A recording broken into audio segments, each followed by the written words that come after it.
നല്ല sweet and crispy ആയിട്ടുള്ള ഒരു പലഹാരമാണ് ഇന്ന് കാണിക്കുന്നത്. അപ്പോൾ ഇതിനു വേണ്ടി 2 കപ്പ് മൈദപ്പൊടി എടുത്തിട്ടുണ്ട്. അതിലേക്ക് കുറച്ച് ഉപ്പ് ചേർത്ത് കൊടുക്കണം.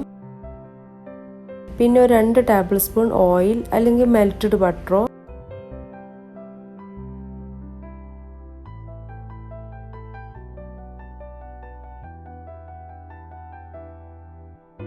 അത് നന്നായിട്ട് കൈകൊണ്ട് തന്നെ ഒന്ന് മിക്സ് ചെയ്യണം. അതിന് ശേഷം വെള്ളം ചേർത്ത് ചപ്പാത്തിയൊക്കെ കുഴച്ചെടുക്കുന്നത് പോലെ ഇത് കുഴച്ചെടുക്കണം.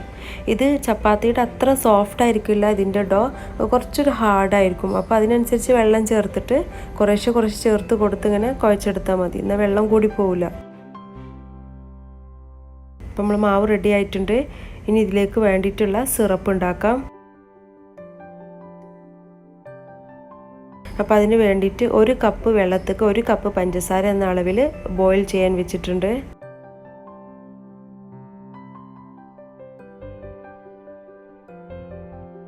നന്നായി തിളച്ചതിന് ശേഷം അതിലേക്ക് ഒരു പിഞ്ച് ഏലക്കായുടെ പൊടി ഇട്ട് കൊടുക്കണം.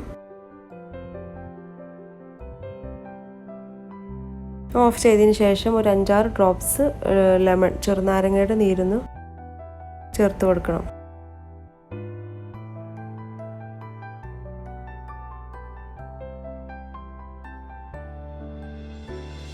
ഇനി ഇതിൽ നിന്ന് ചെറിയൊരു ബോൾസ് ആക്കി എടുത്തിട്ട് ഇത് ചപ്പാത്തിയൊക്കെ നമ്മൾ പരത്തിയെടുക്കുന്ന പോലെ തന്നെ ഇതൊന്ന് പരത്തിയെടുക്കണം. അപ്പോൾ ഇതിന് മൈദപ്പൊടിയൊക്കെ യൂസ് ചെയ്തിട്ട് തന്നെ ഇത് പരത്തിയെടുക്കണം.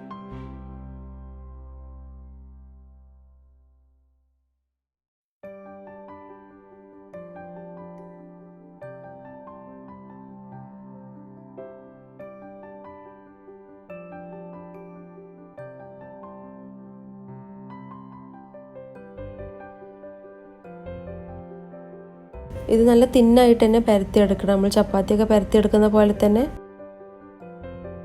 ഇനി ഇതൊന്ന് റെക്റ്റാങ്കിൾ ഷേപ്പിലൊന്ന് കട്ട് ചെയ്തെടുക്കണം.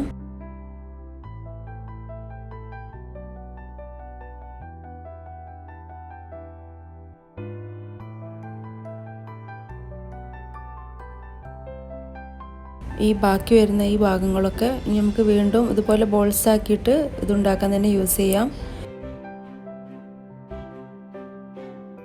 ഇനി ഇതിൻ്റെ ഉൾഭാഗത്തായിട്ട് ഒരു സൈഡിൽ നിന്ന് മറ്റേ സൈഡ് വരെ ഇങ്ങനെ സ്ട്രെയിറ്റ് ലൈനായിട്ടൊന്ന് കട്ട് ചെയ്ത് കൊടുക്കണം.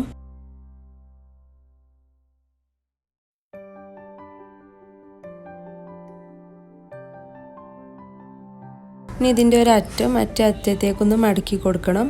വേണമെങ്കിൽ ഒന്ന് വെള്ളം കൊണ്ടൊന്ന് ടച്ച് ചെയ്ത് കൊടുക്കട്ടോ, ഇതിൻ്റെ അറ്റങ്ങളൊക്കെ ഒന്ന് ഒട്ടിപ്പിടിക്കാൻ. പിന്നെ ഒരു തവണ കൂടി ഇതൊന്ന് ഇങ്ങനെ മടക്കി കൊടുക്കണം. ഇനി മെല്ലെ ഇതിൻ്റെ 2 സൈഡിലും ഒന്ന് ഇങ്ങനെ ജോയിൻ ചെയ്ത് കൊടുക്കുക.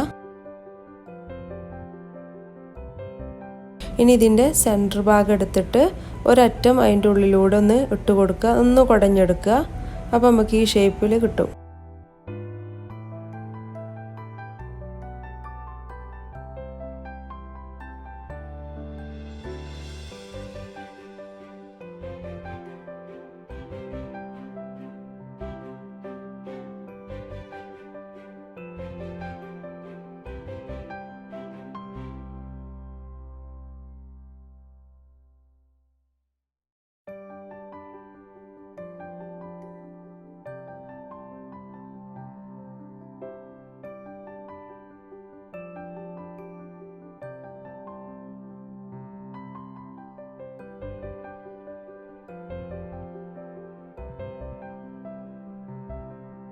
അപ്പോൾ ഇത് ഫ്രൈ ചെയ്യാൻ വേണ്ടിയിട്ട് ആദ്യം ഓയിലൊന്ന് നന്നായിട്ട് ചൂടാവണം. ചൂടായതിന് ശേഷം പിന്നെ ഒന്ന് ലോയിലാക്കി കൊടുക്കുക. അതിന് ശേഷം ഇത് ഓരോന്ന് ഇട്ട് കൊടുക്കുക.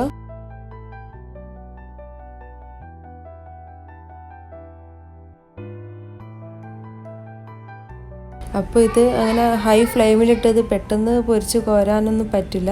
അപ്പോൾ ഇതിങ്ങനെ ചെറു തീയിലിട്ടിട്ട് തന്നെ ഇതിങ്ങനെ ഫ്രൈ ചെയ്തെടുക്കണം. അപ്പോൾ അതിൻ്റെ ഉള്ളൊക്കെ നന്നായിട്ട് വേവുള്ളൂ.